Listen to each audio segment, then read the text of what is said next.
This is a pulse you welcome. Now let's start from the presidency because President John Mahama is urging members of the 120-day social contract task force to work diligently to ensure that his promises for the first 120 days in office are fulfilled.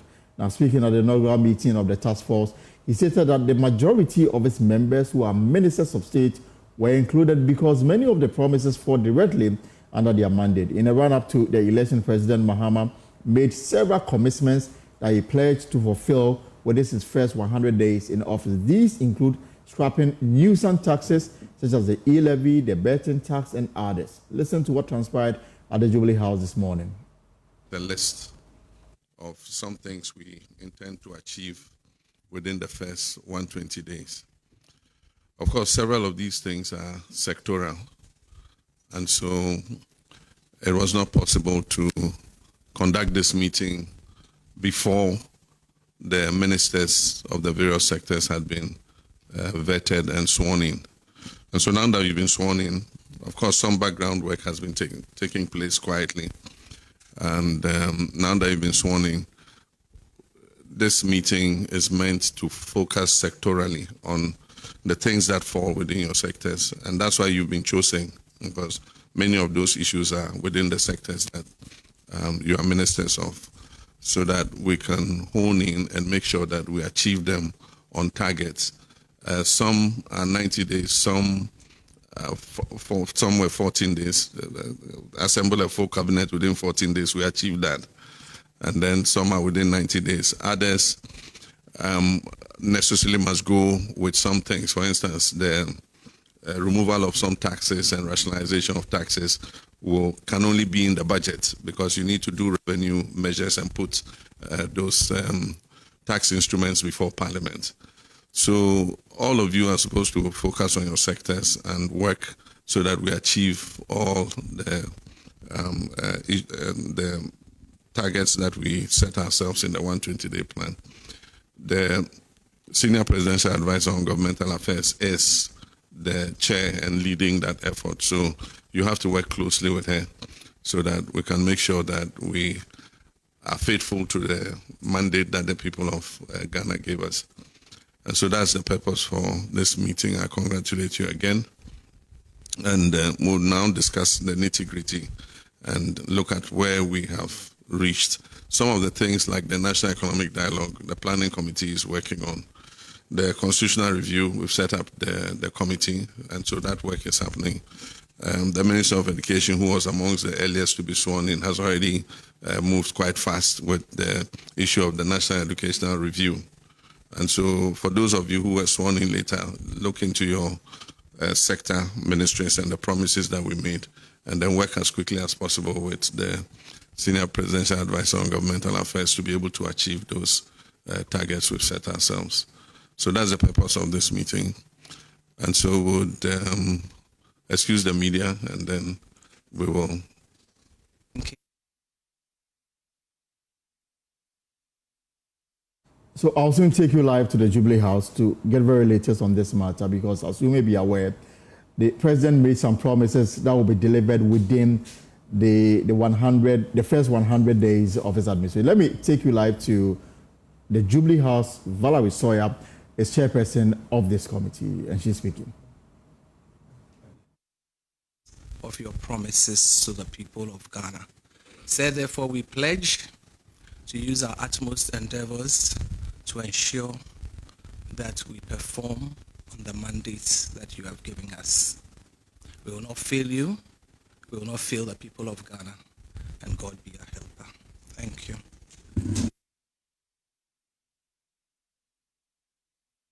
Marshal Agbaba is our presidential affairs correspondent, and he will join us very soon. Remember, among the things that government wants to do within the first 120 days is a forum to decide on the future of the free SHS and a broader look at the educational system in the country. There are also talks to do away with some taxes, the e-levy, for example, the betting tax, and a few other things that government wants to do within the first 120 days of the John Mahama administration. So the composition of this committee virtually is made up of all the ministers of state, by the president, finance, energy, education, trade, attorney general, and a few others. So what really are their takeaways from this meeting? Marcel Agbagba is our presidential correspondent, and he is joining me from the Jubilee House for an update after that closed door session. Marcel, so what more can you tell us? Almost all the ministers are part of this committee.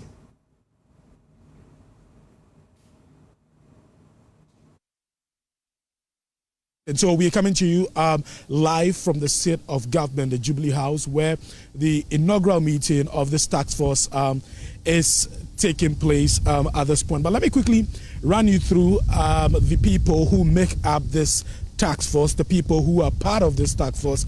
And like you rightly heard the President Mahama say that these people have been carefully selected because some of the promises made fall directly under their mandate, and it's important that they are part of this task force to ensure that they are successfully these promises are successfully implemented within the 120 days. Some of the promises also fall within 90 days, and these ministers are expected to help in that regard. Let me run you through the list quickly. We have Dr. Valerie Sawyer, who is the chairperson for this particular task force. We also have Atu Forsen, Minister for Finance, who is also part of this particular task force. John Jinapo, Energy Minister, is also part. We have Elizabeth Ofusue-Jari, is also part. That's the Minister for Trade, Agribusiness and Industry. We have Dominic Ayine, Minister, Attorney General and Minister for Justice. We have Honorable Haruna Idrisu, Education Minister, is part. Jifa Gomashi, Minister for Tourism, is also part. George Opariado, Minister for Youth Development, is also part. Minister Designate for Minister for Gender, Agnes Namumulate, is also part of this committee. Kwabena Mita Kando, Health Minister. Rashid Pelpu, Employment Minister. Emmanuel Amakufibua, Minister for Lands and Natural Resources. Sam George, Minister for Communication, Digital Technology and Innovation. Mutala Mohammed, Environment Minister. Guzi Tano, who is the Presidential Advisor on the 24-hour economy, is also part of this committee. Prosper Bani, National Security Advisor, is also part. Francis Dodu, Presidential Advisor.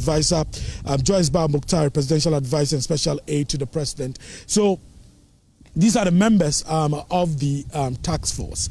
And as you already know, in that 120-day social contract that John Mahama has with the Ghanaian people, key among some of the things that he promised, one of them was to abolish and scrap nuisance taxes. Some of them, we are told, e-levy, the betting tax, which quite resonated with a lot of young people, on the campaign trail in a lot of the places, that we visited. Some of the promises, we've already seen them. The president has set them in motion already.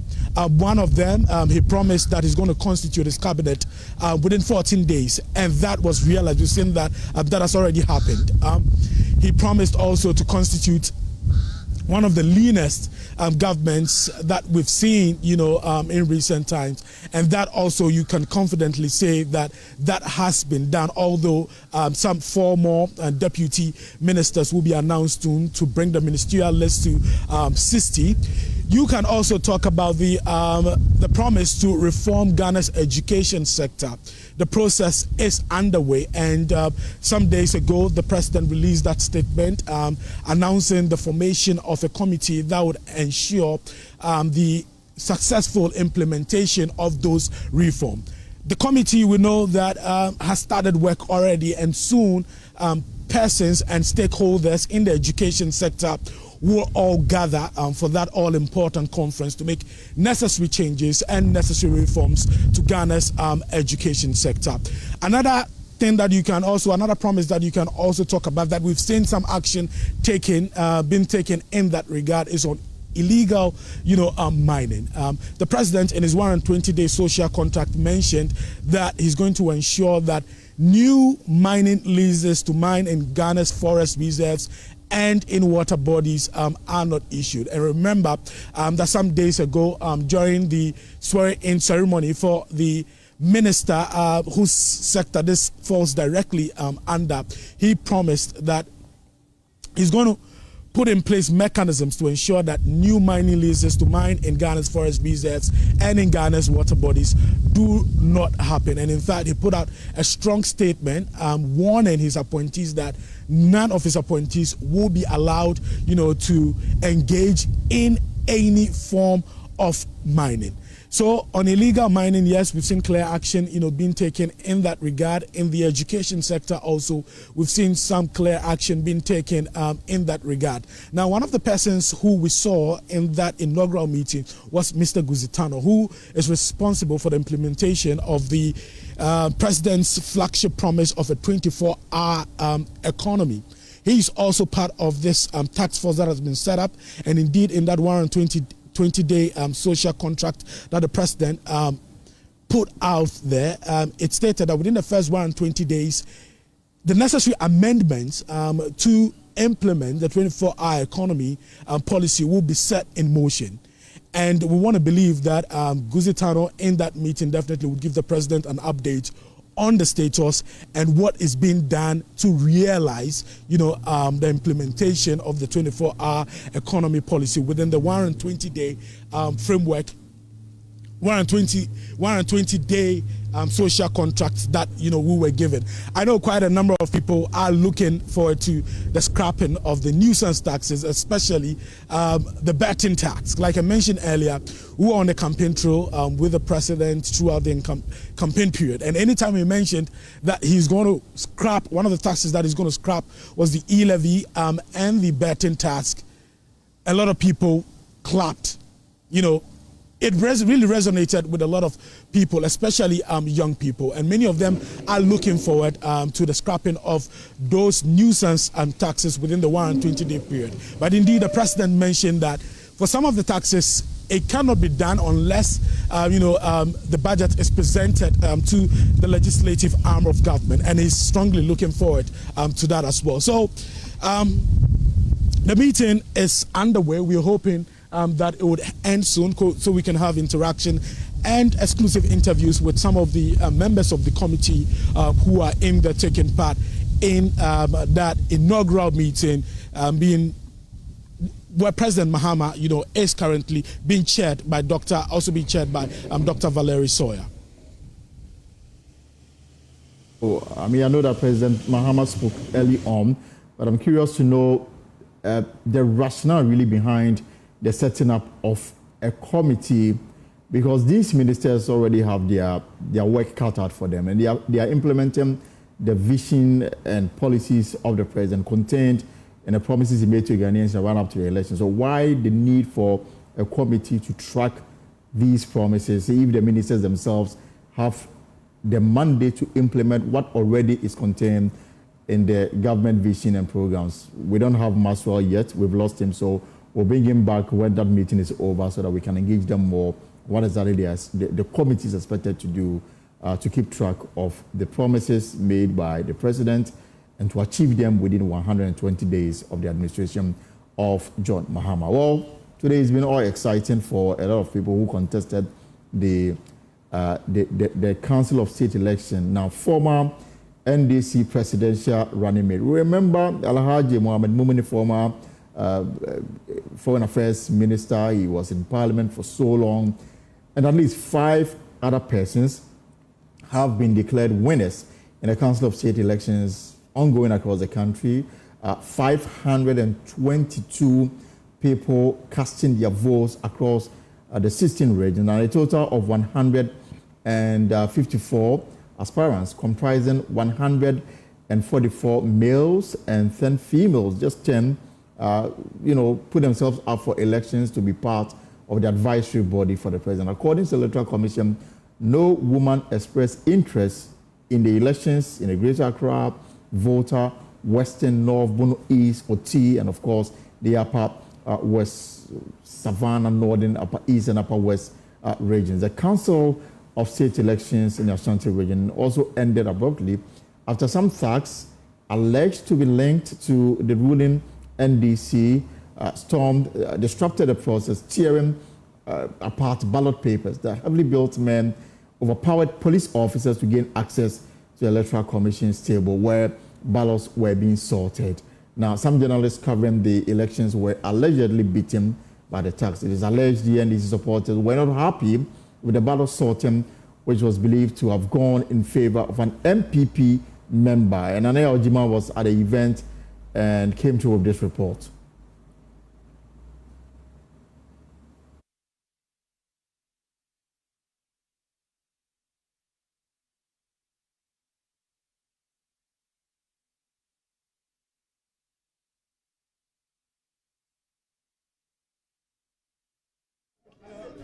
The police team deployed for the election was led by the Ashanti Regional Commander, DCOP Frank Abrokwa.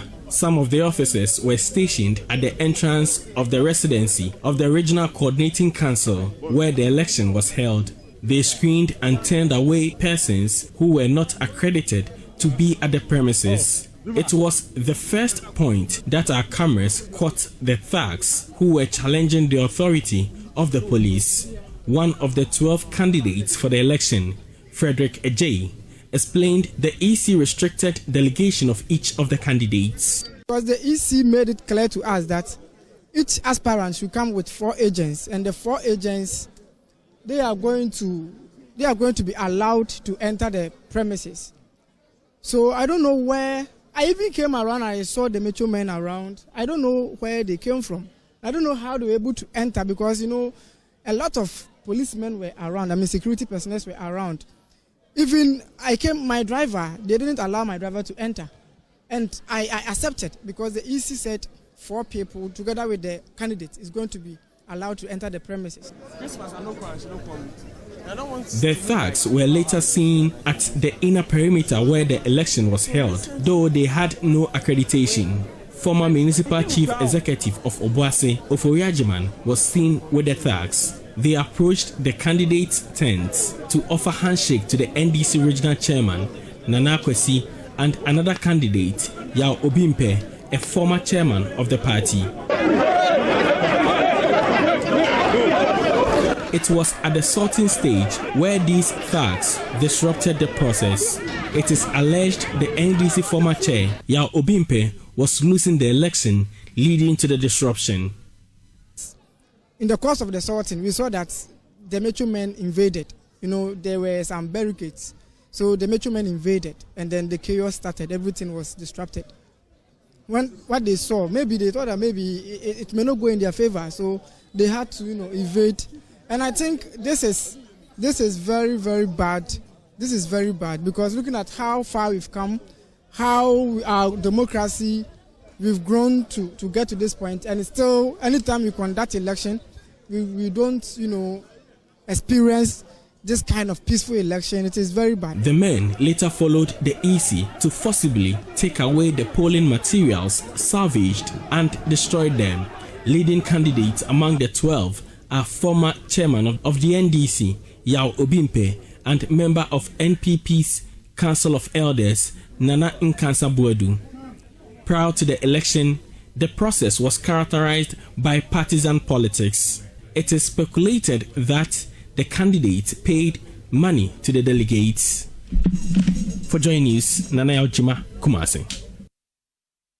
So let me take you live to the Ashanti Regional Capital, Kumasi. My colleague Nana Ojima joins me. So Nana, how was this matter resolved?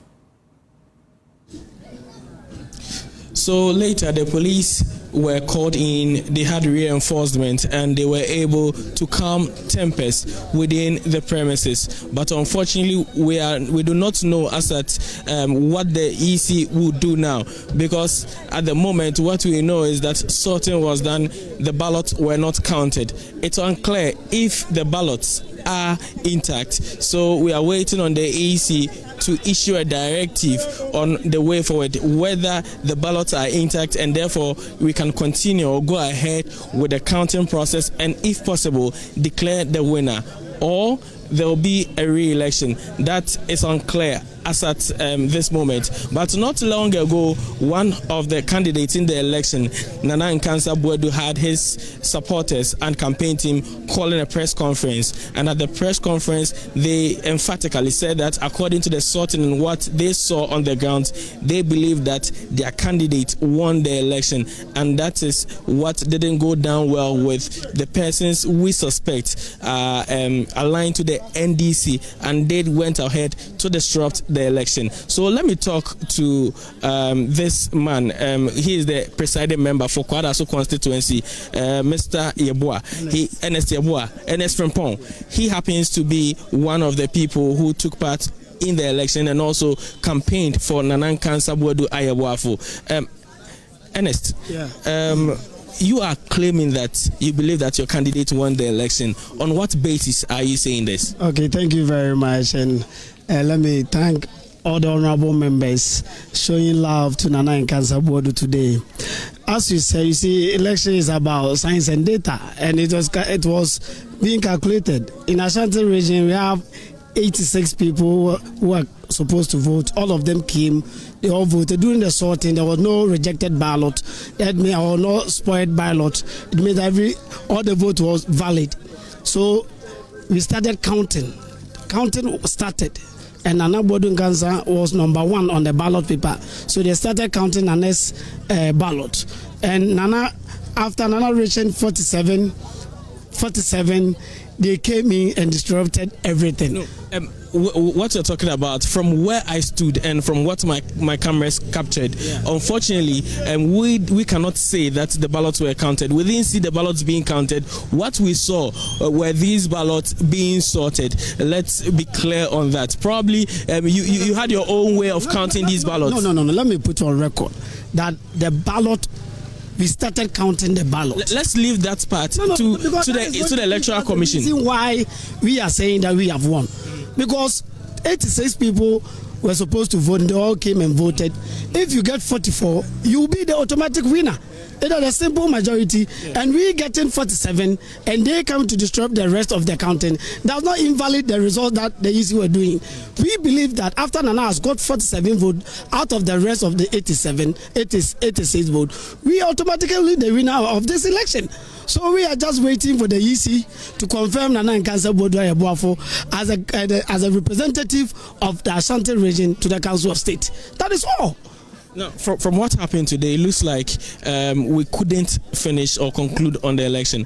Now, to some people that I've spoken to so far, these thugs were able to make away with the ballot papers that were cast. There are others who are saying that the ballots were not taken away by these thugs. Now, what is the next line of action for the team of Nana Nkansa-Boadu Ayeboafo? Okay, you see, the ballot papers, when they were coming to disrupt the thing, the EC official, the young lady there, was able to capture all the ballot paper. She took all the ballot papers.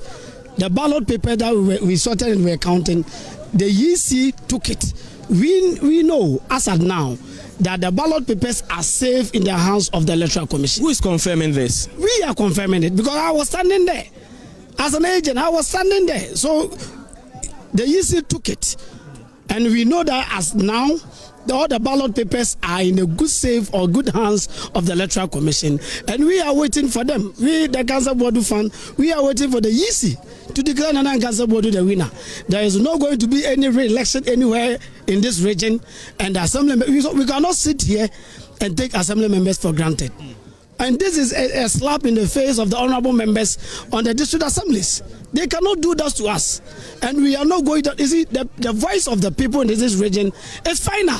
After all the machinations that they did this morning, bashing people, putting white band on them and doing things, at the end of the day, the honorable assembly members in this region have spoken. And this region belongs to His Majesty Otufo Osei-Tutu. And we cannot sit here and allow the regional minister and the NDC people to destroy this region. No, we are not going to allow that things to happen in this region. Should the EC call for a rerun, what is the way forward for the assembly members and the Nana Nkansa-Boadu Ayeboafo campaign team? My friend, the EC cannot call for the rerun. After we gotten 47 out of the 86, and we are going to call for rerun. From where? We all know mathematics. We have gone to school and we know mathematics. Nana Nkasa Bodu is the winner. So we are pleading with our colleagues, Chamo Bimpe and the others to concede defeat. And let's give Nana Nkasa Bodu the win. And so that there will be peace in the region and we proceed from this place. Thank you very much. So this is coming from the team of Nana Nkasa Bodu. Now, some of the assembly members say if the NDC refuse to concede defeat, or the former NDC chairman of the Ashanti region, Chairman Yao Obimpe, refuse to concede defeat, they will refuse to approve the president's nominees for the various MMDAs. So that is the information that is being sent across by some of the assembly members who gathered here today to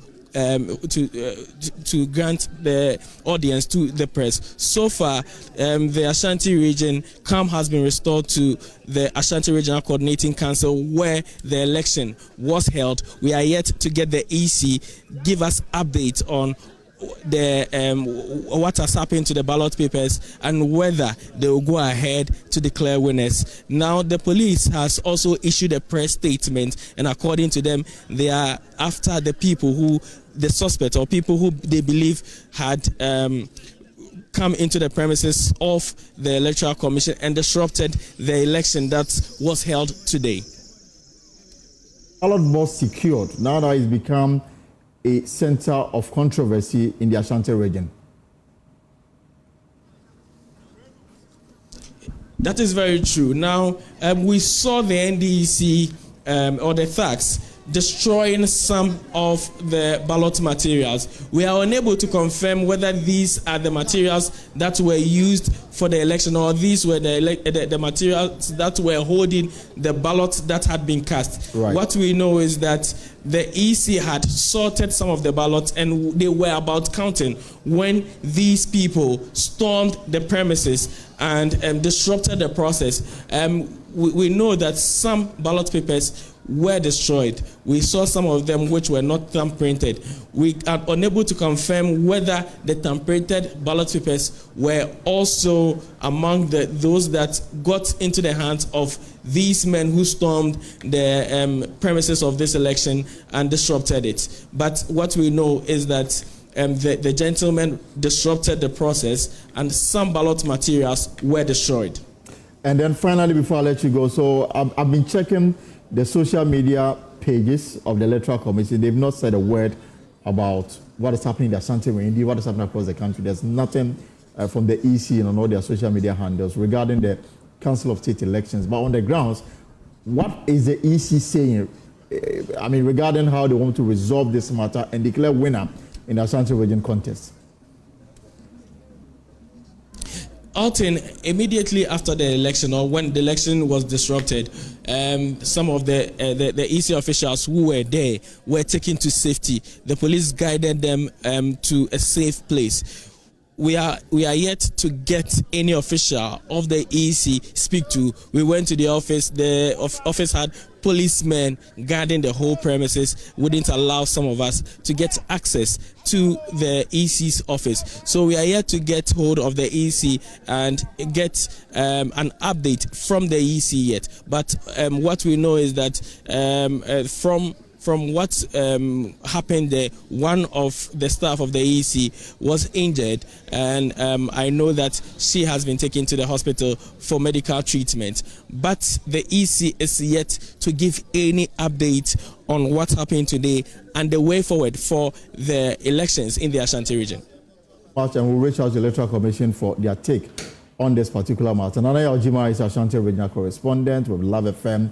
Back here in the Greater Accra region, similar incident took place at the AMA conference room, which served as venue for the Greater Accra region election to the Council of the Nana Drolo Boso Adamte, the first, was elected as the Greater Accra region's representative on the Council of State following a tense and chaotic election at the Accra Metropolitan Assembly office. There now tension flared up when police barred one of the aspirant, Musa Ziad, from entering the polling room with a group of individuals. Further disrupting occurred during the ballot sorting, but order was eventually restored. My colleague Collins Frimpong was at the polling center and now joins me in the studio to let us understand what really went down. So let's talk about the chaos or the skirmishes that took place and how it was resolved. So before we go on the chaos, we're expecting 58 people, 58 delegates to take part in the election with 13 aspirants. But before the election began, 3 withdrawn from the race. And notable people that contested, former Greater Accra Regional Minister, former Member of Parliament for Punkatamanso, Nilaya Futagbo. Yes, he is one of the notable people that were contesting, and people were tipping him. Unfortunately, after the elections, he garnered only 16 out of the 58 votes. But as at 11:30, no vote had been cast at that time. Because of what? So when he spoke to the Electoral Commission, that's the Greater Accra EC Director, Mrs. Gladys Penkra, she told us that she had no idea as to why the delegates had not been there. But some of the aspirants, when he spoke to them, they told us that they were suspecting that some of the delegates had camped them and were giving them a certain amount of items and monies. So that was the reason why some of the delegates had not been there. So that's what they told us. So 11:50, Musa Zayed, who eventually withdrew from the race, was coming to the polling center with some of his executives. And there are group of people that the EC say that they should be allowed inside. If you do not have accreditation, you don't come in. So the police will not allow those people he claimed to be his executives to come in. So as a result of that, the chaos occurred. And unfortunately, the Greater Accra Regional Minister, Linda Oklu, was also in the midst of them. She was now coming into the hall. And at that particular time, she had to find another way. So the people won't allow. So she used the exit door. And at that particular moment too, the people there says that's not the right place for her to use. Even though she is the regional minister, they won't allow. So that's another place that the incident also occurred. Then the police were able to ensure calm at that particular time. And the counting or the election began with gas out people, 2 people. We have 29 districts in the Greater Accra region, and each district is supposed to present 2 delegates to come and partake in the election. So we started with the gas out people. They started. We finished. We started counting, but before then, after the elections, yes, after that, after voting and sorting had begun, we started counting. Then another chaos erupted again. We didn't know. All of a sudden, police officials, everybody were falling down. We didn't know what really happened.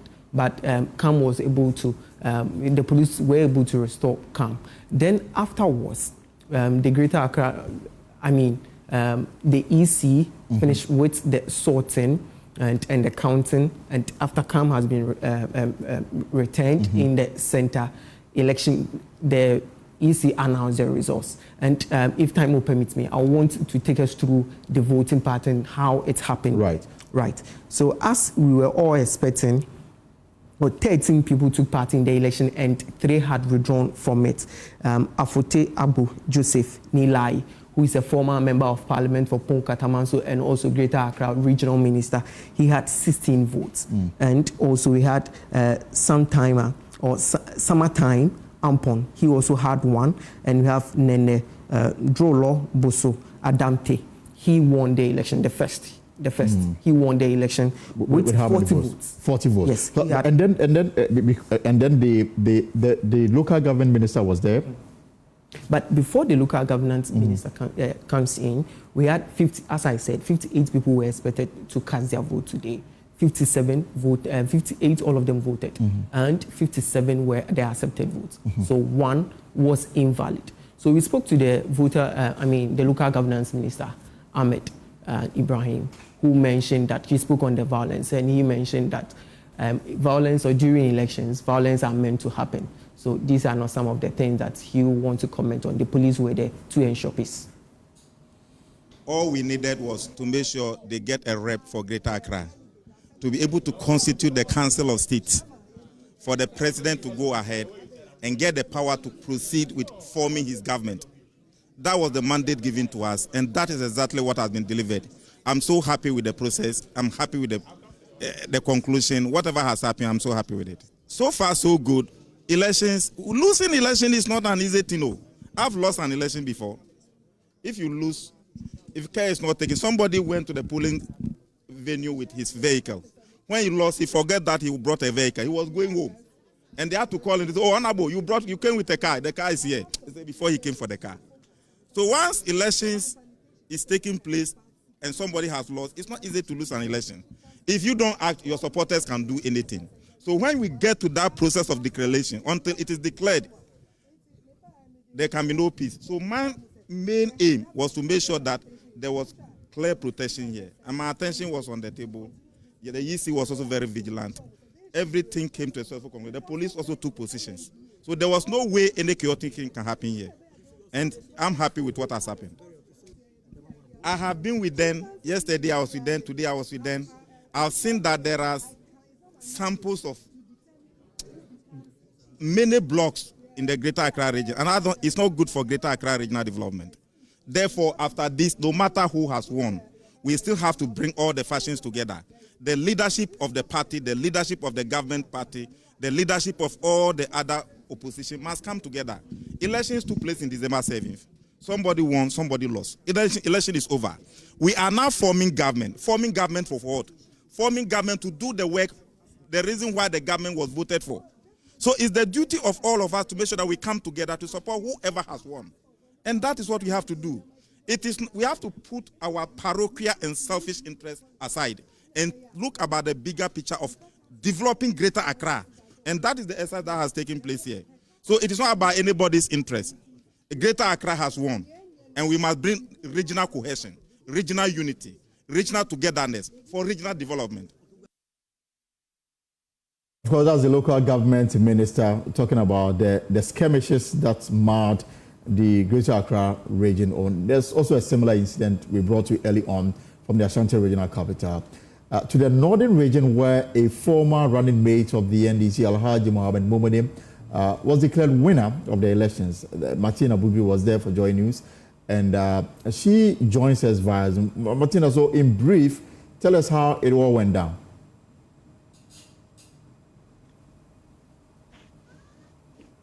Hello?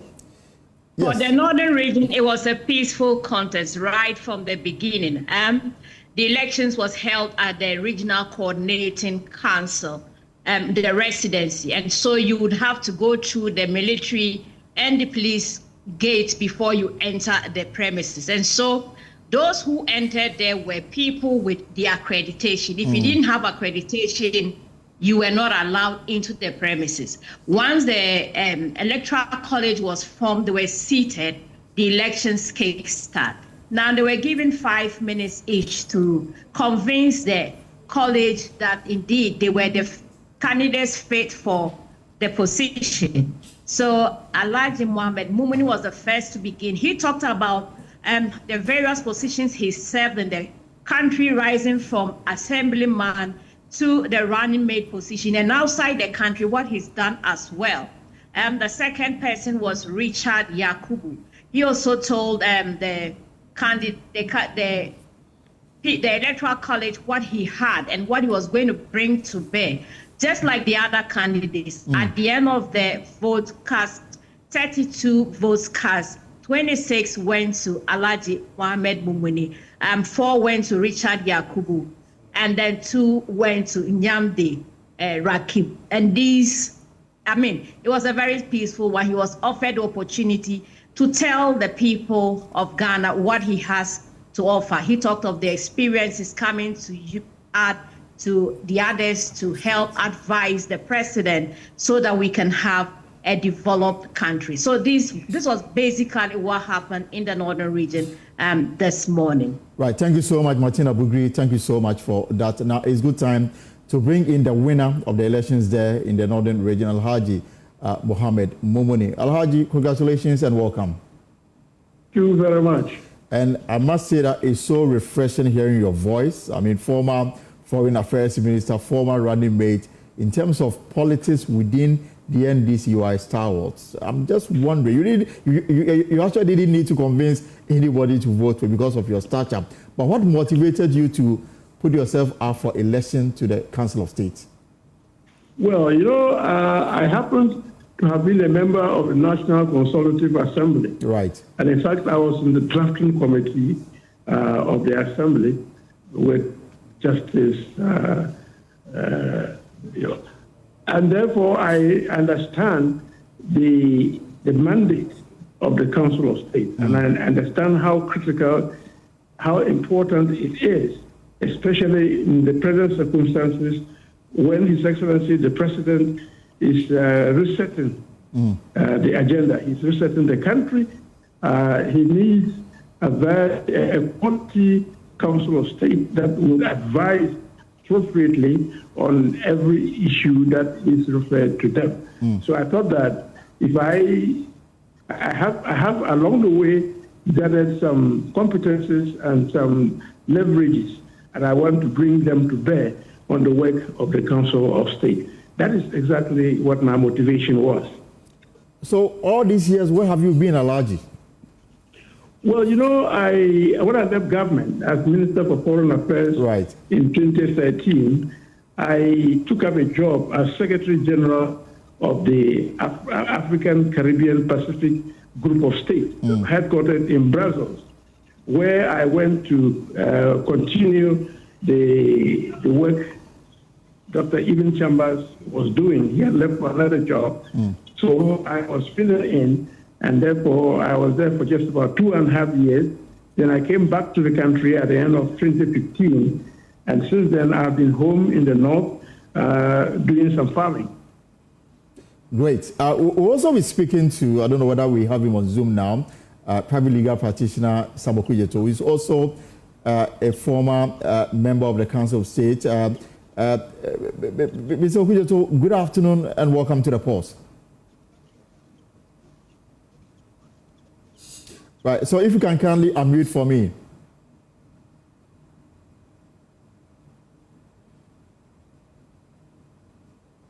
Right, so we'll try and work the connection to Mr. Samoku Yeto, who was a member. Okay, Mr. Okujeto, good to see you. Thank you so much for your time this afternoon here on the Pulse. On the other line is Alhaji Mohammed Mumuni, a veteran politician stalwart in the NDC, now going to take his place at the Council of State or on the ticket of the Northern Region. But you've been monitoring events of today.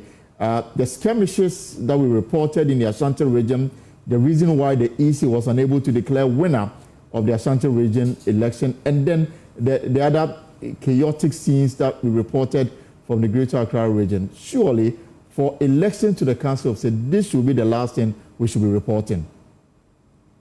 You are very right. You are very right. It's, some of these are stains, on our concept of politics.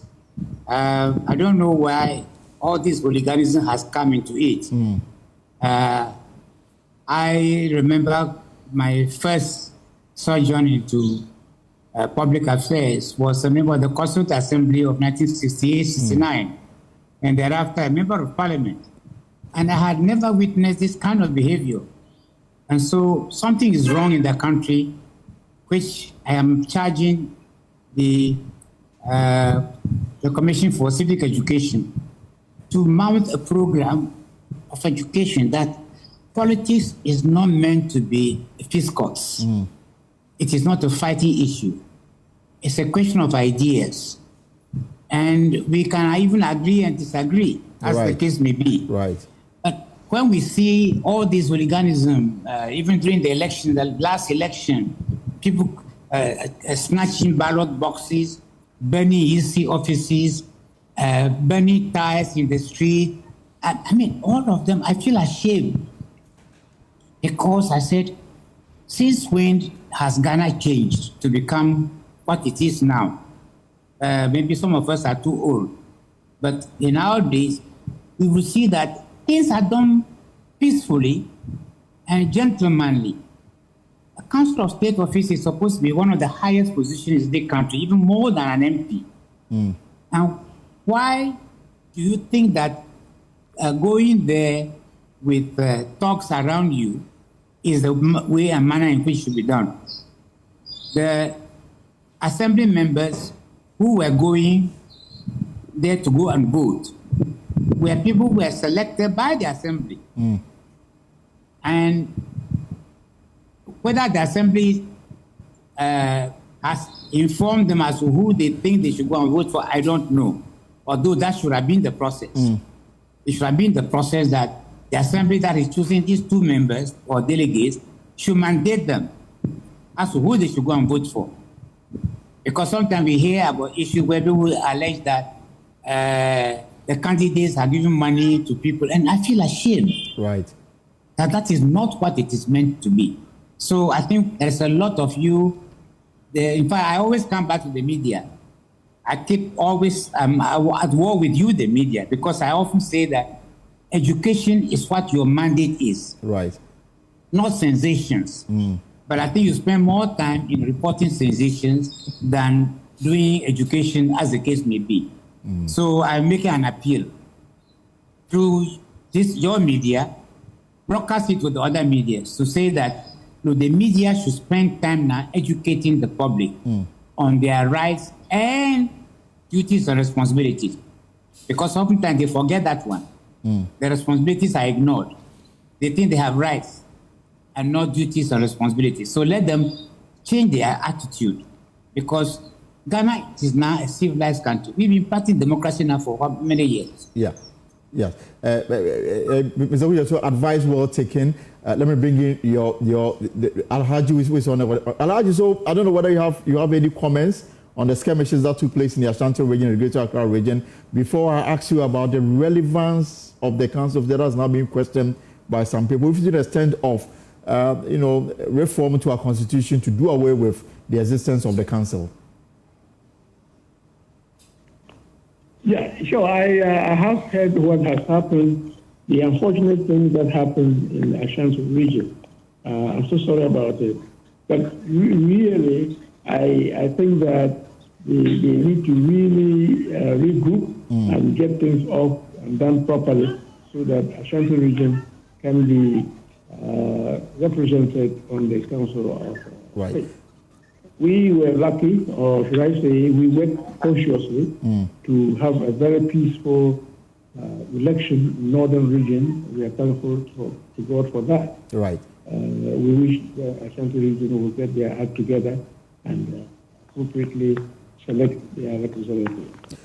For people like Oliver Bakavoma, a legal practitioner, the Council of States shouldn't be encouraged. There should be reforms to our constitution to scrap it. I don't know your take on his position and to ask you whether the Council of State as is constituted is still relevant in our body politics. Well, I think it's not only Bomawa who has that view. There are quite some respectable sections of the Ghanaian society who think so. But I think that they have not looked at the issue in a holistic manner. They have not appreciated some of the arguments that came before the National Consultative Assembly for them to put this in the Constitution. As a matter of fact, there were two schools of thought. There were some people who thought that we needed a bicameral legislature, in other words, an upper house. Right. The Parliament is already the lower house. In countries like the UK, the US, they have the upper house. America has the Senate, and Britain has the House of Lords. And they believe that we need that second chamber to moderate and to ensure that the laws that are passed in the lower chamber are properly aligned for the development of the country. And therefore, there were some people who were urging bicameral legislature as opposed to a unicameral legislature. And the Council of State turned out to be some kind of a hybrid between the two. They said that, yes, the Council of State has a relevance. If you look at our traditional system of governance, you have the chief, and then you have his Council of Elders around him, and they advise him on various issues that come before him for adjudication and for purposes of administration. And that even at the national level, we needed that kind of situation. And therefore, the Council of Elders came into the Constitution as a kind of hybrid between the unicameral and the bicameral legislature. And the virtues of it really is that it's a composition of wise men, people who have gone through the mill, former Chief Justice, former Attorney General, former Inspector General of Police, right? Former Chief Justice. Exactly. And former CDS. For defense staff. Exactly. They are expected to bring some kind of sobriety and maturity to national issues in the way they would advise His Excellency the President and other governmental authorities, so that we can have a balanced, stable development. So, obviously, the Council of State has a relevance in there. Even still talking about even the amendment of the Constitution. The Council of Elders and the Council of State is the foremost governmental institution that is concerned with review of the Constitution. Right. Any review process must be brought before them to look at it, to evaluate, and also to advise properly the way forward with reform, aside from other responsibilities of advising the government. I think, and I believe, the Council of State still has a real relevance in the Ghanaian contemporary situation. Right. Let me shift to lawyer Sambo Kujeto. So you served as a member of the council, this advisory chamber between 2017 and up until the expiration of the Akufo-Addo administration. As a former presidential correspondent, I remember anytime the council, anytime they came to the Jubilee House, the chairperson, the former, the paramount chief of Dwabin in the Ashanti region, will read out a text, and after that, the media is asked to leave the room for you to have that closed-door session with the president. In view of all the comments you've heard about the relevance of this council and the work you did in the last 8 years, will you say that the council is still as relevant as it was with the inception of the 1992 Constitution as it is today? Well, I must confess, of course, that the argument that I've been hearing over the years, and I realized that much of it also was ignorance of the people who make the comments, because they don't even know what the council does.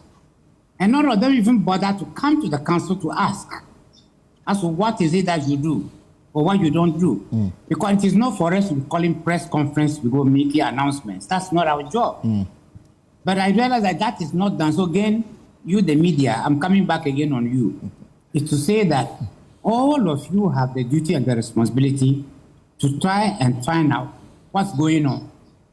And then we can tell even the handicaps we may have, which is preventing us from doing maybe what some of us would have thought is the most ideal thing to do. It isn't there.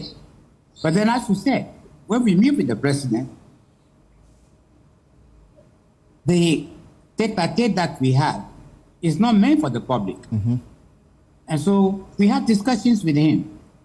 We would tell him our views, he would tell us his views, and we all dialogue on issues. And we may say, no, we don't think this is the right one, let it be done this way. Well, it is so the Constitution says that is not bound. But the truth is that there are many instances where we impressed upon him what was important, and he agreed and did it. Can you let us in on some examples without going into the content of those advice? Well, you know that we had all taken an oath of secrecy. And that is very important, that I, as a lawyer, must always obey that rule.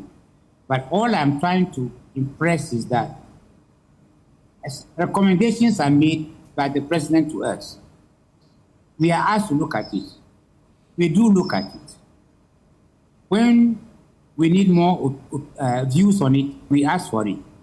When we think that certain information were not adequate, we refer it back to them and ask them to clarify the situation or even to correct the error that we thought we had seen. So these are the way that we have functioned. Now, if you look at the Constitution clearly, you will see that even in the advisory process, right, there were strategies for us to advise even ministers of state and other institutions. But the public completely ignores that aspect of the matter. All they talk is the president.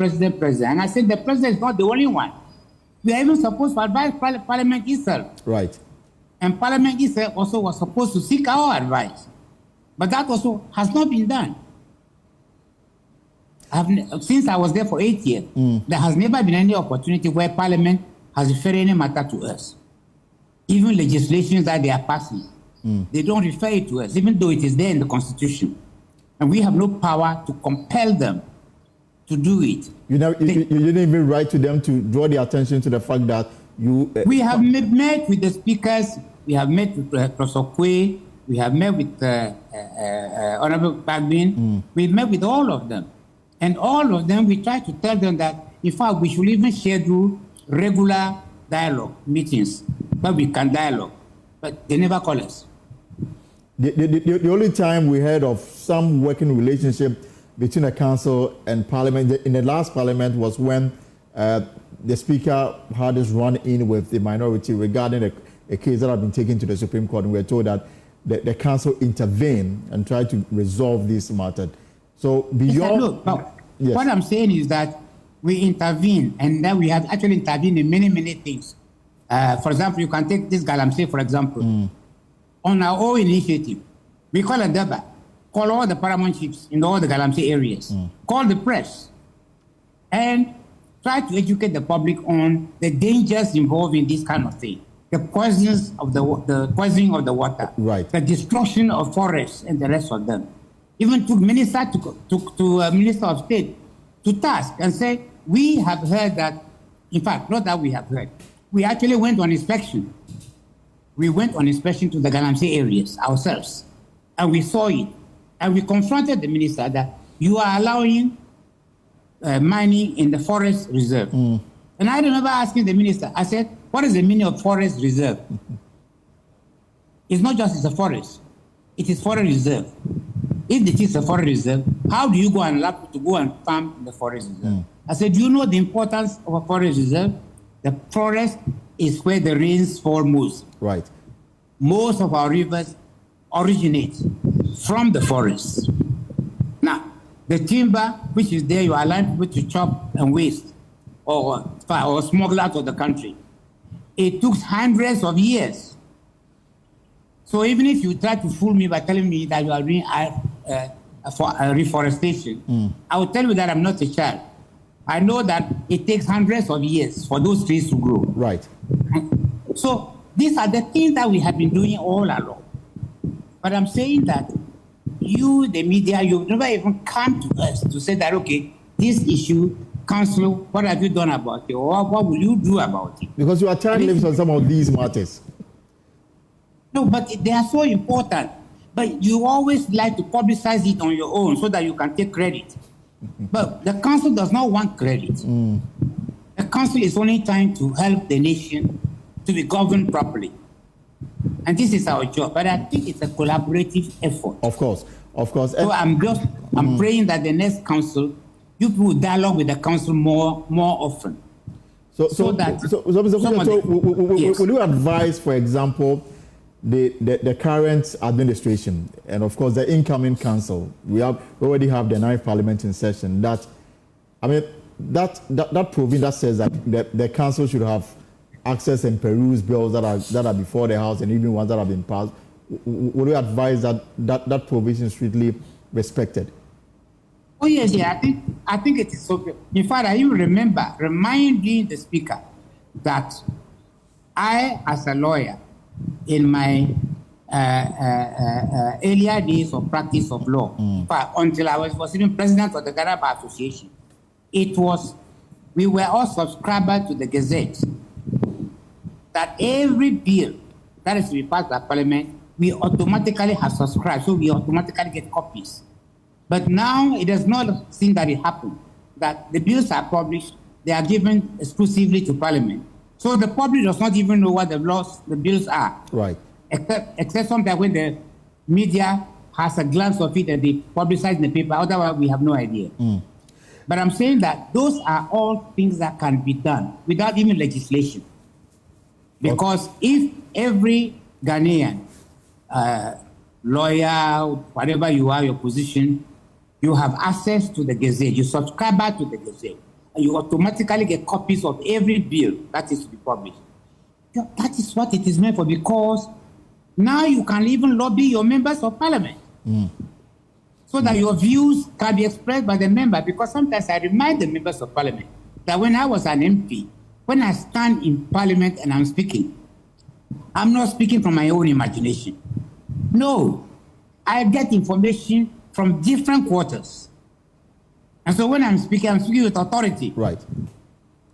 So I don't see that happening now. Not yet, right. For final question, let me start something that concerns that have been raised for you, Alhaji, and of course, lawyer Samoku Yeto. Currently, the minority side in Parliament, they are demanding that something is done about the appointment of Dr. Siama as the acting governor of the Central Bank because of some claims of financial impropriety raised against him. That's another matter. But my main concern is, can something be done about the scheduling of this particular election to the Council of State, such that perhaps after the swearing of the president, the council should be in place before the appointment of certain individuals that require the approval of the council before they take off? Because now we have so many people whose appointment are pending the approval of the Council of State. Shouldn't the council be in the know before such is done? Can there something be done about the scheduling such that the council can be in place before some of these appointments are done? Let me start with you first, Alhaji. Indeed, as you can see, those appointments are made, temporary. I mean, you say acting this, acting that, or they even take it broadly until the Council of State comes in place and this and that. That is in deference to the mandate of the Council of State, really. So I don't think, of course, it would have been ideal if the Council of State were in place before the President proceeds to make the appointment. But because there are some delays that have occurred, the Council of State is not in place. The President has to act because of the exigency in particular sectors of the economy. So he goes ahead and he does it, but it is stated explicitly that this is temporary. It's an acting situation. The President is acting until the Council of State comes into place. And there will be nothing wrong if the Council, after it is in place, decides that no, we are not in agreement with this kind of situation, it will be reversed. The President might be given another opportunity to appoint somebody, this time in proper consultation with the Council of State as stipulated under the law. The same question for you, Mr. Samoku Yeto. Well, I'm afraid I hold a contrary view. I hold a complete contrary view. You see, the Council of State is not a rubber stamp. Right. No. When they say in consultation with all the advisors, it means that you see their advice. They may have something against the person that you don't know. They may even have, the public may even provide information to the council that you, the president, may not be aware of. And it's not right to give an impression as if the council is there to fight with the president. No, you work together. So I don't know why the hurry is to be doing what they were doing, particularly when this person that was criminal charges against him. And then you went and appointed him as acting governor. And then he went to office and he was acting. And then the Attorney General said he withdraw the charges against him. I don't think it is palatable. It is not good for the image of the position the person is occupying. So that I don't see the reason why there's so much hurry in all this appointment. Because people are actually doing the job they were doing. Their terms in office had not even expired. So what was the purpose in saying you allowed the people to go away, then you are asking somebody to be acting, and then now you are asking the Council of State more or less to rubber stamp what you are doing. because they may feel embarrassed, or not wishing to embarrass the president. So they may approve, but it is not the right approach. So we should rearrange the schedule such that the council should be in place before some of these appointments are made. Exactly. Once it is in consultation with or the advisor, let us wait. Let there be a council. Send them the information. Let them work on it as quickly as it is possible within their own schedule. Because don't forget, the appointments are many. The appointments are very many. And even those who were talking about scrapping the council, I kept warning them that the thousands of positions that the president appoints, it is not possible for one person to know people to such an extent as to be putting them into certain positions. He hasn't got the machinery for it. So it is in the interest of governance, good governance, that those things were set up. And I'm sure that we can try and reform it and do it well for the interest of the country and for the benefit of the citizens. That's my view. Finally, in the last 8 years, did you have cause to raise concern with some of the appointees of President Akufo-Addo, at least the one that required the approval of the council? Yes, I'm saying that appointments were sent to us. Sometimes we go through CVs and the rest. We find out that sometimes there are errors in the CV that have been put there. Sometimes there's a woman to be appointed, but sometimes you find out the man who is there. We write back to them and say, no, this is not in accordance with the law. So for every appointment, we want to make sure that it goes in accordance with the law. If it is not, we refer it back to the presidency to correct. All right. We've done that many, many times. All right. Thank you so much, Mr. Sambokujeto, for your time this afternoon. Let me give the final words to Alhaji Mohammed. Alhaji, I mean, you have experience in government, outside of government, and you come in with rich experience. Are there specific concerns that you have now that you are in the advisory chamber to get the president to focus his attention on? Now, there's a committee that has been set up to review our educational structure. There's one that is looking at how best we can reform our economy to make it more responsive to current needs. And there's actually one that is seeking to review some aspects of the 1992 Constitution. With your experience both in and out of government, are there specific areas that perhaps you want the government to focus on for a better Ghana going forward? Yes, indeed, I do have. First of all, I want to agree with my senior, Samuel Okujeto, that yes, the ideal situation would have been for the Council of State to be in place before any other step is taken with regards to the appointments. Acting on the advice or in consultation with the Council. Yes, that's the ideal situation. But we have a situation in the country that has arisen because of certain other deficits in the Constitution that, the transition period, for instance, is too short. As a lot of people have complained about it, that it needs to be a little longer. And during that time, the president will have ample opportunity to do a whole lot of things, including the setting up of the Council of State. Right. And therefore, constitutional review is a critical point. And like I mentioned, the Council of State is the foremost institution concerned with constitutional review. A lot of the review proposals will have to go to the Council of State for their view, their assessment and evaluation before you can go forward. So I believe that, yes, the Constitution, 30 years in operation, it has served us well. It has maintained our democratic situation. I mean, our profile as a democracy that's kept it in place. We have had 5 successful handovers and etc. So the Constitution has said as well, but there's also no doubt about the fact that there are some sections of the Constitution that need a very critical look and review.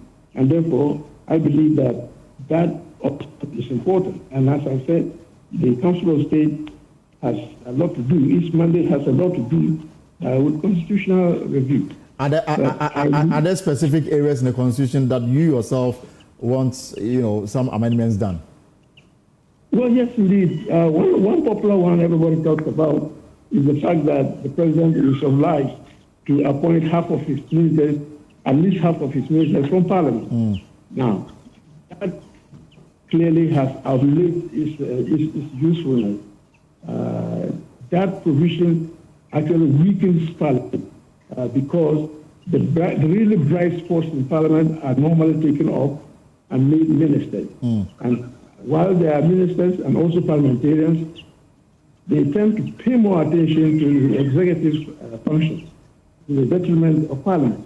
And then also even those who are not ministers, they are hoping and expecting that Mr. President will one day look their way and make them ministers. So they want to behave like good boys. They do not want to really be upfront with their views.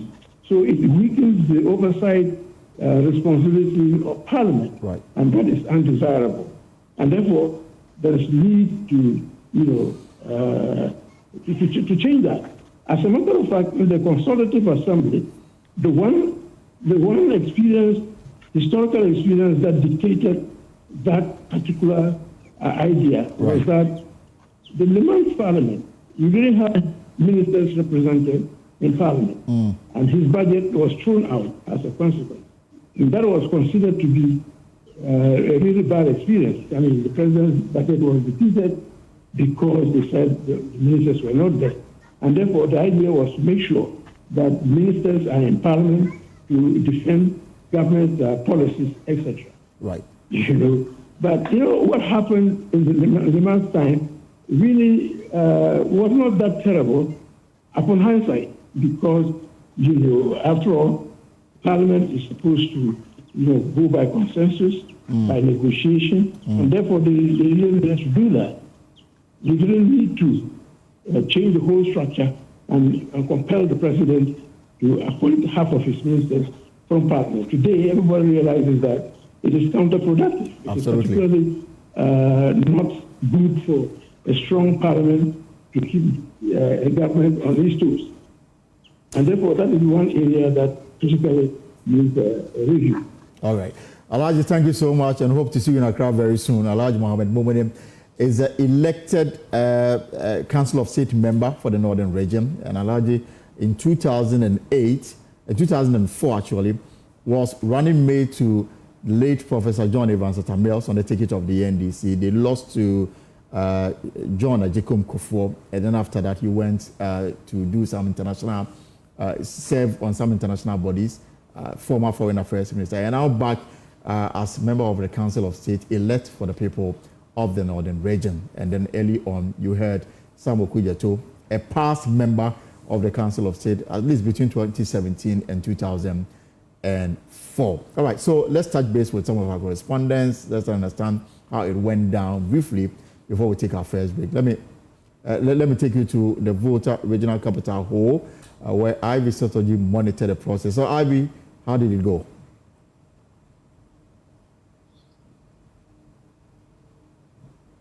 Ivy, if you can unmute for me so that you tell us how it went down in the Volta region. Yeah, so it went well, even though the process didn't start early enough because the people were not able to come early. But at a point, there were some agitations where some people were accusing the regional executives of vote buying or trying to support a particular person. And I said that so the 36-year-old businessman emerged the winner. That is Gabriel Komiga Tanko Atople emerged the winner of the Volta Regional Council of States rep. In his speech or his victory speech, he promised that he was going to make sure that he brings the needed development to the Volta region, that he was going to work hand in hand with the assembly members and all the stakeholders to bring the needed development. He was happy because this is the first time relatively a young person like him has been elected to represent the Volta region on that mandate. So he promised to do all he can to make sure that the youth especially are given the needed push to do what they have to do. So aside that, everything went well, apart from the fact that the one who got third, that is a banker who used to work with the Bank of Ghana, Dr. David Kofi Waku, was disappointed at the regional executives and the NDC for supporting a particular person and call for the authorities to do something about the issue, issue going forward. Yeah. Right. Thank you so much, Ivy. Let me bring in Rafiq Salam from the Upper West region. So, Alhaji, tell me how the election, unfold in the Upper West region. In the Upper West region, at least there was a lot of tension at the start of the exercise, but at the end of the day, it ended on a dial far. The election was supposed to start at 7 o'clock and then close at 5. And so as at 9 o'clock, not many of the delegates were around. And so, but the election itself started after 9:30, where the 22 delegates drawn from the 11 municipal and districts in the Upper West region came to the conference hall. The election actually took place at the conference room of the Upper West EC. So in all, there were 11 aspirants, 11 candidates who, and their fate was decided by the 22 men from the assemblies. Right. So at the end of the day, 67-year-old Vice Regional Chairman of the NDC, in the person of Michael Kwame Mumu Believers, he won the day. This is a man who used to be the Chief Executive Officer of the Frank Believers Lotteries in the Upper West region. And then he told us that he was a former cadre. He has done work for the PDC. He has involved himself into farming and also into his private lottery business, which is now collapsed. And so currently, he's a man who has won the day in the Upper West region. He's close. He actually got 8 out of the 22 votes that were cast at the center. The man who followed him, his closest challenger, was the 2023 Upper West Best Farmer in the person of John Duma Idris. He had 7 votes, so he lost by the hair of his teeth. The other 9 contestants, when you combine their votes that they had, it was 7 votes. So at the end of the day, Kwame Mumu Believers was really happy.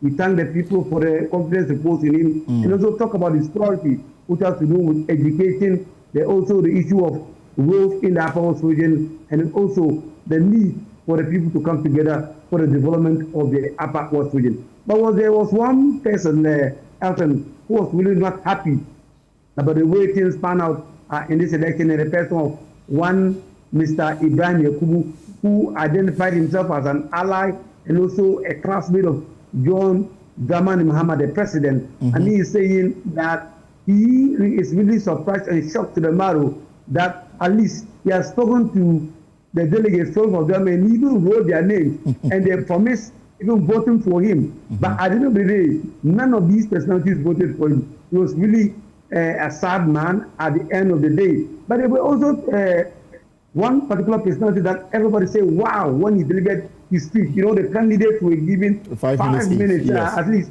campaign to speak to the people about what their intentions for the region was. There was one man called Dr. Mana Saka, Dr. Al-Mokhtar. He really delivered a speech, and that everybody at least thought that he is the best person. He's the best council of state member that the Upper West didn't have. At the end of the day, he didn't win. But moving on, we have serial loser. Let me describe him that way. Serial loser in the person of Nieto Koro, who contested for the 4th time and lost again. And so this time around, it's to be framed out on the council of state. And also there was this man who is a Bankona, Na Matara, who also contested for the 3rd time. So at the end of the day, actually belonged to the man who is the former chief executive, who is the chief executive of defunct Believers Lotteries.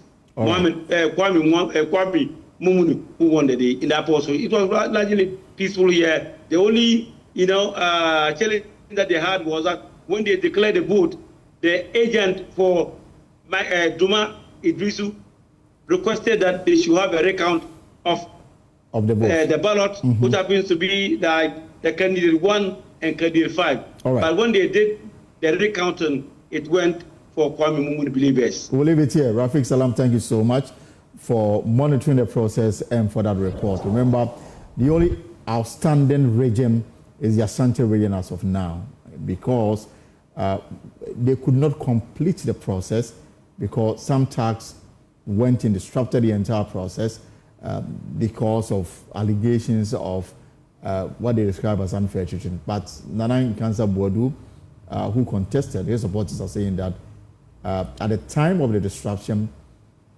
she was leading with 47 out of 86 votes. And for that reason, they expect the Electoral Commission to declare him winner. The EC has yet to respond to this matter and how they hope to resolve the Ashanti Region Council of State election. So that is a stalemate that must be addressed. We'll take a short break here on the Pulse on JoyNews. When we return, we'll have more for you. And we are back on the show. This is the Pulse here on JoyNews. And of course, we are live on all our social media handles. Now, Ghana has recorded a decline in the 2024 Corruption Perception Index, dropping from a score of 43 to 42 in the 2024 ranking, raising concerns about the country's fight against corruption. Now, analysts point to weak enforcement of anti-corruption laws, political interference, and a lack of accountability as key factors behind the poor ranking. This was revealed in a press release issued by the Ghana Integrity Initiative, GI. That's the local chapter of Transparency International. The trend, as illustrated in Transparency International's data, suggests that despite the implementation of various policy interventions and institutional reforms, the country continues to face significant challenges in effectively tackling corruption, as we have. So that's what you have on your screens right now, the statement that came from Transparency International. It's been running throughout the day. Meanwhile, Executive Director of the Ghana Integrity Initiative, Mary Ada, says actions of the previous MPP government on corruption-related issues fueled the perception. We will look at issues around public sector accountability. If you look back and reflect some of the things government did, then you would not be surprised that we are getting this. When there was a need for information to be given, the attitude of public servants or public officials in this regard. We have also seen or experienced in the past some of those measures that were put in place to prevent corruption not being activated. And in most of the instances, they were actually being attacked either left, right, and center, either in court. You can take the OSC, for instance. He was sent to court. They wanted to remove him. There was an instance in the court. People made complaints, and other individuals took, and we know where all those things came from. Then we have issues around transparency, misappropriation of funds, bribery. When it got to elections, the way people were sharing gifts from the parties, left, right, and center, particularly the ruling government, we mentioned it, abuse of power, abuse of discretion in some of the surveys, issues around red tape, excessive whistleblower protection. When people blew the whistle, how were they treated? We had issues around the risk of bribery in the arena of import and export trade. And you remember the OSP correctly dealing with some of these.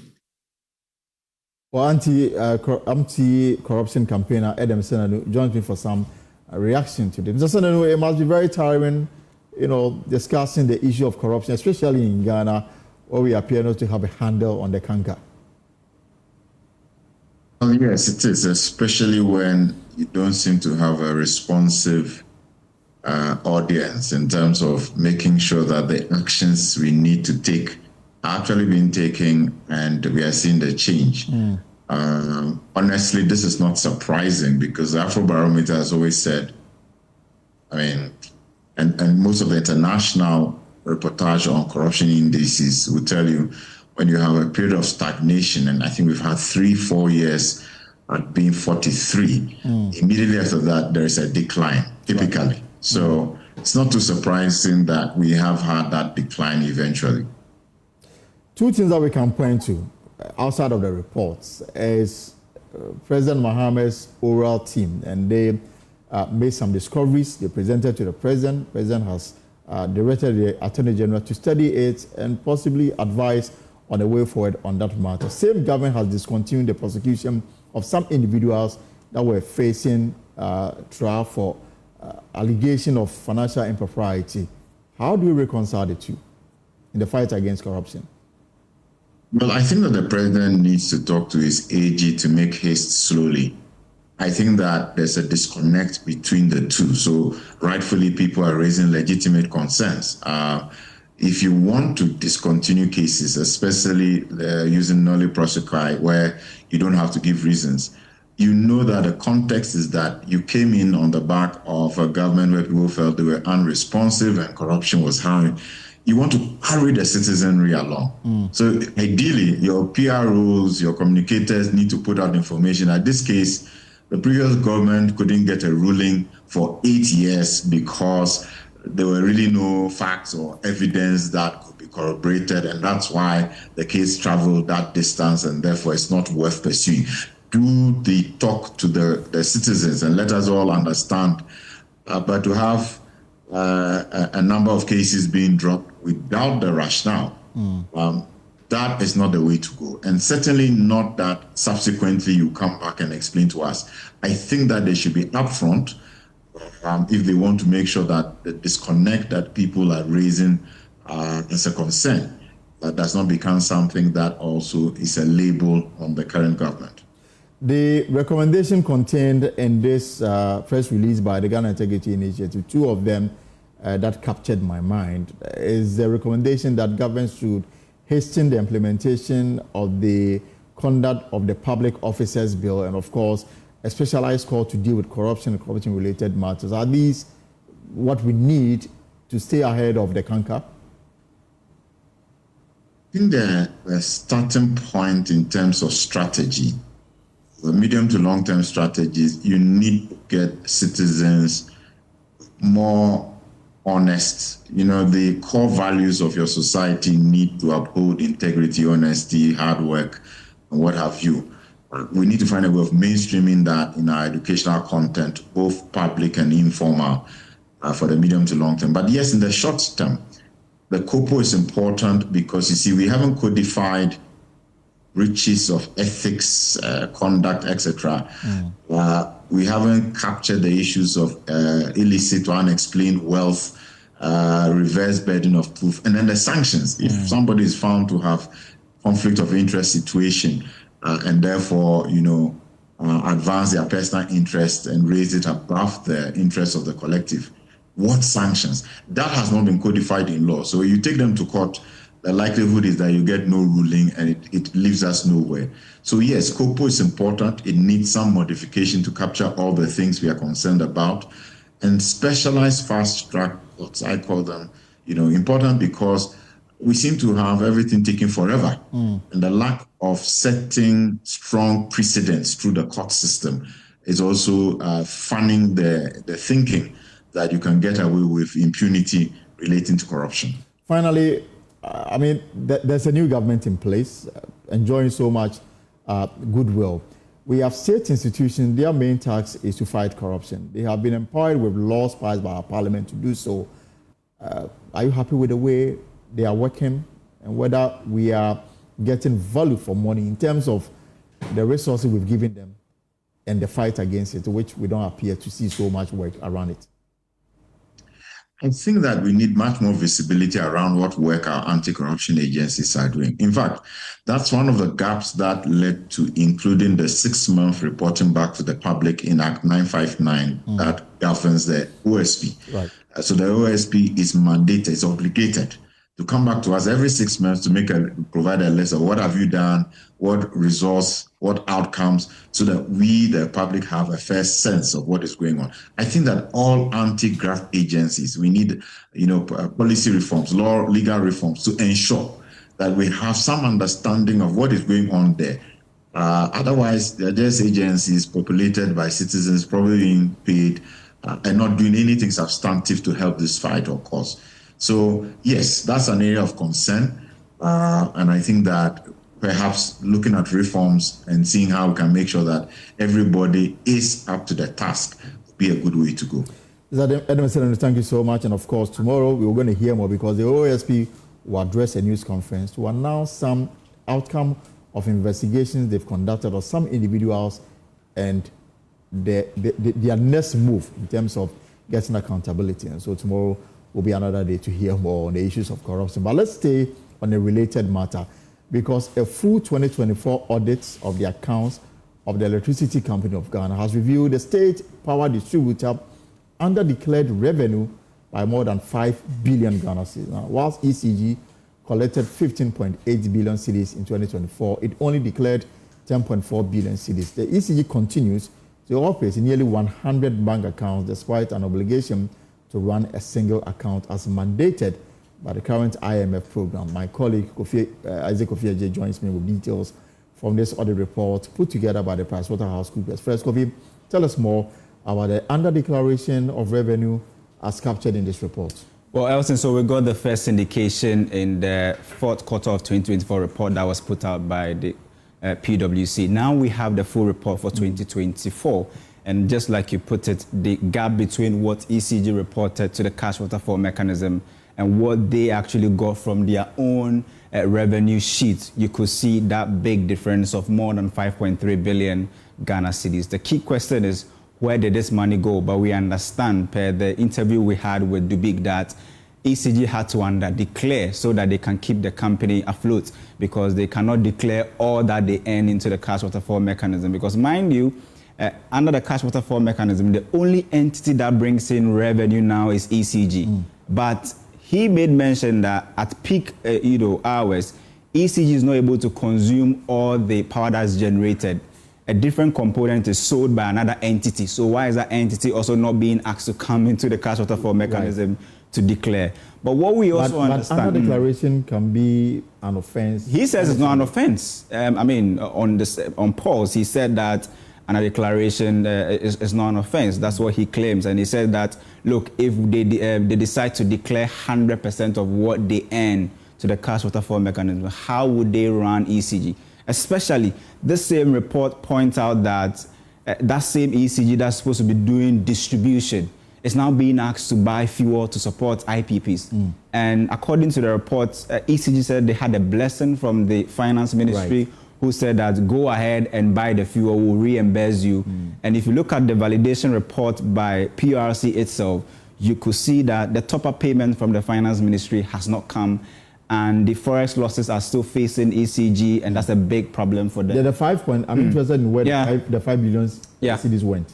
Yeah, I mean, it's for their own operational cost, and they also have certain debt servicing obligation as cleared by Dubik, saying that they also have certain things that they have to do. And so if they declare everything that they earn, how would they do that? Because under the cash waterfall mechanism, ECG is also entitled to a quota. But that quota is not enough to pay workers. It's not enough to do some of their operational costs and all of that. And so they definitely would have to keep a pie and not declare the entire amount. And we know that the same cash waterfall mechanism, they are level B players, and usually most of them are state-owned enterprises. There's BUI there's VRA, and there are other key stakeholders. And according to the report, ECG could not pay them some 3.9 billion that they were entitled to under the cash waterfall mechanism. Why is this so? Because we know that when there are shortfalls, it is the finance ministry that has to come in to make the payment. They've not really come to the table to do that sort of top-up payment and all of that. And we will leave with this last slide that talks about 99 bank accounts being run by ECG. But the report also clears that ECG has made an improvement in terms of transferring their revenues into a single account. Okay. But in terms of their operations, they still have about 100 bank accounts operating 19 banks. In 19 banks. Absolutely. So they have multiple in yeah. Okay. I mean, the last time was around 84. Now we are talking about 99. We don't know when it will reach, let's say, 200. Well, there'll be more analysis on this, on Top Story, and of course on Newsnight, and of course on Joy News Prime later today. But that's our show for today. For more stories, log on to our website, myjoyonline.com. We have very compelling stories for you on myjoyonline.com. Folks, whatever you are up to in the hours ahead, I hope is profitable. My name is Elton Bobe. Have a good evening.